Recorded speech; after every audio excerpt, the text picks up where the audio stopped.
Jatend duond bura mar DCP Rigathi Gachagua owacho ni jatend piny William Ruto oserocho ahinya uchumi kod dongruok ma pacho ka.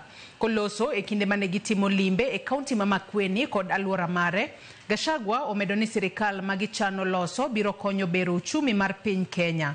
Korka kore nyawadgi mar DAPK Eugene Wamalwa wacho ni nitie jogo matemo donjore e sirikandgi ka dwachgi en rocho chenro mekgi. Ako wapi mawadhe? Nana mwiku. Ne naibu manye. Ako huko. Ni unakumbuka?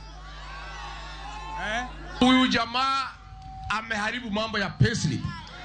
Wafanyikazi wote wa public service na private sector amekatakata ile payslip, watu wote wamepata aibu. Serikali ambayo tunataka kuunda ni ya kurudisha heshima ya payslip. Zakayo amejua anaenda nyumbani. Kuna jambo moja tu anataka agawanye upinzani, agawanye hii timu. Wakituma mtu anaitwa Faruk ama Oscar Sudi kusema ati wanataka wachukue Kalonzo, ninyi mkiona hawa watu, mkiona wao, waambie hawatafaulu kutugawanya. Tunatangaza kwamba tarehe 25 mwezi huu ni Gen Z Freedom Day. Wangapi anakubaliana itakuwa siku ya Gen Z? Hebu fanya hivi Gen Z. Fanya hivi Gen Z. We love this country so much. Some of us are ready to die for it.